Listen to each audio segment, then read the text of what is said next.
জমি সংক্রান্ত বিরোধের জেরে বরিশালের মেহেন্দিগঞ্জে দুই বৃদ্ধ ভাইকে কুপিয়ে রক্তাক্ত জখম ও পরিকল্পিতভাবে হত্যার চেষ্টার অভিযোগ উঠেছে প্রতিপক্ষের বিরুদ্ধে। গত ৬ আগস্ট বিকেলে কাজিরহাট থানার বিদ্যানন্দনপুর ইউনিয়নের পূর্ব রতনপুর গ্রামের শিকদার কান্দিকোলায় ঘটে এই নৃশংস হামলার ঘটনা। আহত আব্দুর রহমান বিশ্বাসের দুই ছেলে দুলাল বিশ্বাস ও সেলিম বিশ্বাসকে গুরুতর অবস্থায় ভর্তি করা হয়েছে বরিশাল শেরেবাংলা মেডিকেল কলেজ হাসপাতালে। চিকিৎসকরা জানান, ধারালো অস্ত্রের আঘাতে দুলাল বিশ্বাসের কাঁধের হাড় ভেঙে গেছে, আর তার ছোট ভাই সেলিম বিশ্বাসের কান কেটে বিচ্ছিন্ন হয়ে মস্তিষ্কে রক্তক্ষরণ হচ্ছে। আহত দুলাল বিশ্বাসের ছেলে মিরাজ জানান, পৈতৃক জমি জবরদখলের উদ্দেশ্যে প্রতিপক্ষ আবুল বিশ্বাস, চানমিয়া বিশ্বাস, শিমু ও মাইদুল সহ একদল দুর্বৃত্ত দেশীয় ও ধারালো অস্ত্র নিয়ে এই পরিকল্পিত হামলা চালিয়েছে।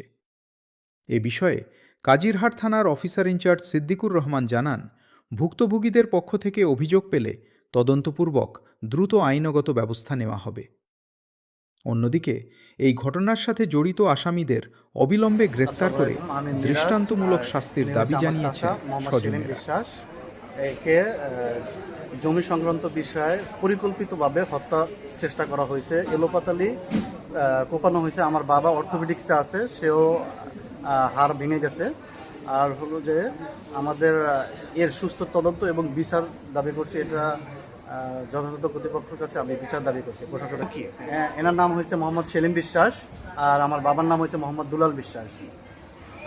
আমার বাবার হাতের হাড় ভেঙে গেছে, আর হাতে কয়েক জায়গায় ইনজোর্ড হয়েছে। ওনার মাথায় 3 জায়গায় কোপ লাগছে, 3 থেকে 4 জায়গায়। সেলিম বিশ্বাসের 4 জায়গায় কোপ লাগছে। আর হলো যে কানের গোড়া কাটে গেছে একবারে, হাড্ডি সহ। এটা করছে আমাদের বাড়িরই, ওরা চাচা হয় আর কি। ওরা পরিকল্পিতভাবে হত্যা করার চেষ্টা করছে। ওদের নাম হলো, একজনের নাম হলো আবুল বিশ্বাস, আর একজনের নাম হলো চানমিয়া বিশ্বাস, আর তার মেয়ে ছিল শিমু নাম, আর তার জামাই ছিল নাম হচ্ছে মাইদুল।